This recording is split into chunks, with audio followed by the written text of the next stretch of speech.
Hello viewers, you're watching Crossmoda.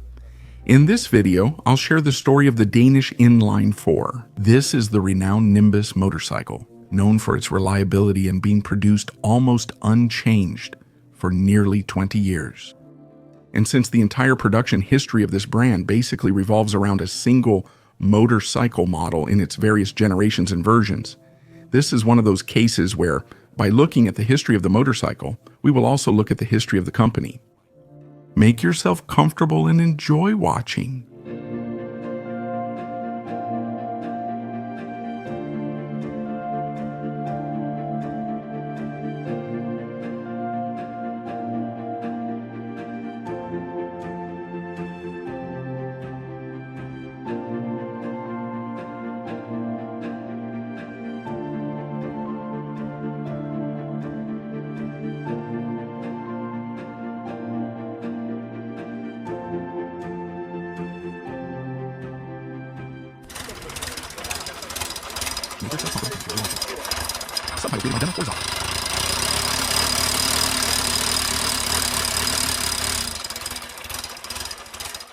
Many motorcycle manufacturers at the dawn of the 20th century who were mastering the creation of a new means of transportation, the motorcycle, often started out as bicycle manufacturers.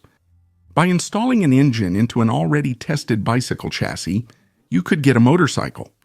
Some others were originally involved in aviation and later, for various reasons, switched to motorcycle production. However, among all motorcycle companies, there are some that originally produced things completely unrelated to internal combustion engines and vehicles. One of them was the Danish company Fisker and Nielsen, founded in 1906 by Peter Andersen Fisker and Hans Marius Nielsen. The company became known as the first manufacturer of vacuum cleaners in Europe, starting their production in 1910. In addition, Fisker and Nielsen produced various electric motors for fans, small elevators, drills, and so on. However, the ambition of one of the founders and leading engineer of the company, Peter Fisker, did not end with vacuum cleaners and electric motors. At some point, he became interested in motorcycles, and quite unexpectedly for the public, in 1919, the company presented its first motorcycle, which was named Nimbus. It is worth noting that the design of this motorcycle was inspired by earlier models with an inline-4 engine, particularly the motorcycle model from the Belgian company Fabrique Nationale. The prototype of the Nimbus motorcycle was created in 1917, and in this design, Fisker managed to combine several promising and fashionable trends of that time. First of all, the motorcycle's frame drew attention, a thick-walled, large-diameter, load-bearing tube that concealed the fuel tank inside. Such designs were just starting to come into fashion in Germany. The lower part of the frame consisted of two reinforced stamped strips, which actually served as a kind of duplex for the frame.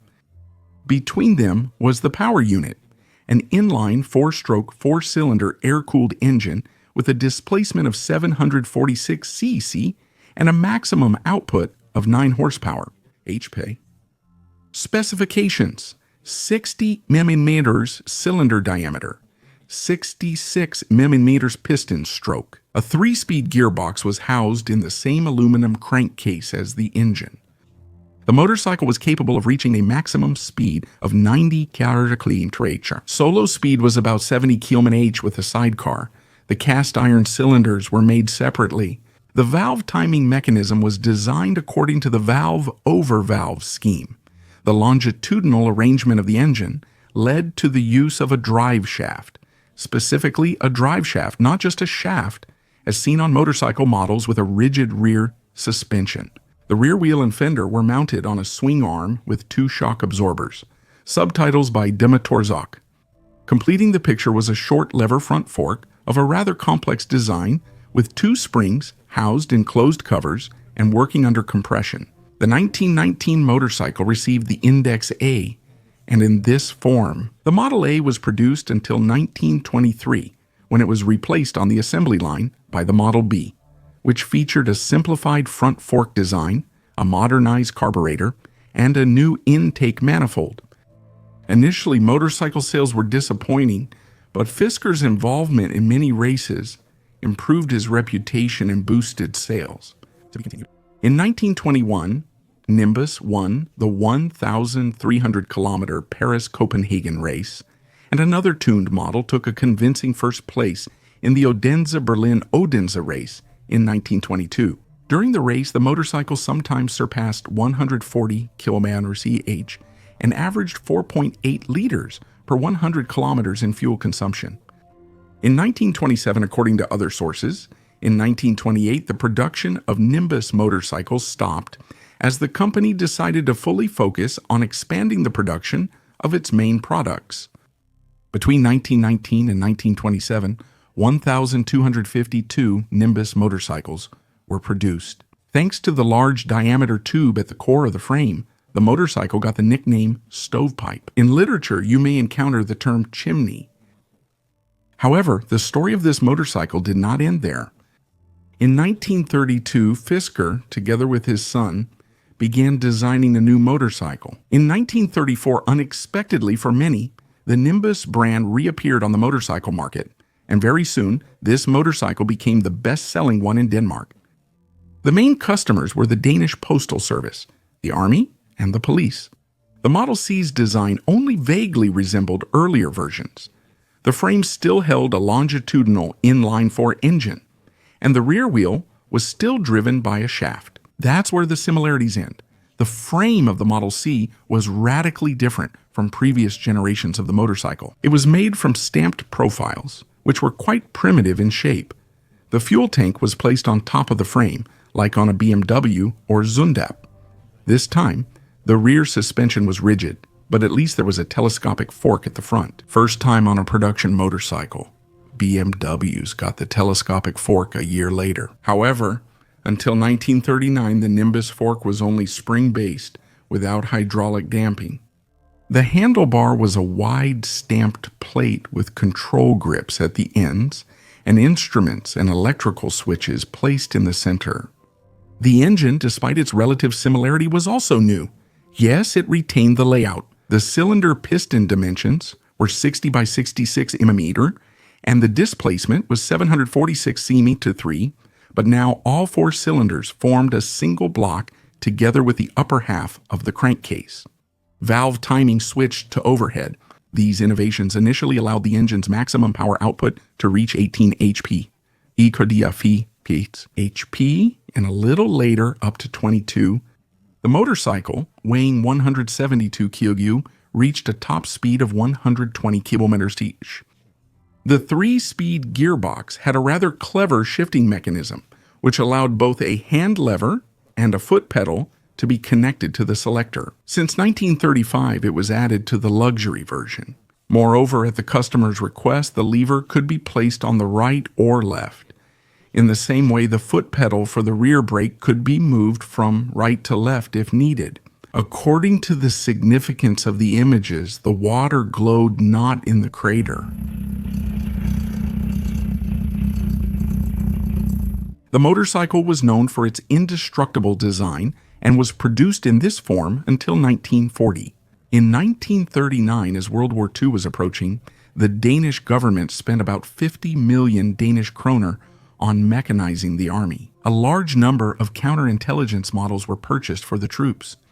During the occupation by German troops from 1940 to 1945, Fisker and Nielsen had difficulty obtaining the materials needed to produce motorcycles, and only 600 units were produced during that period.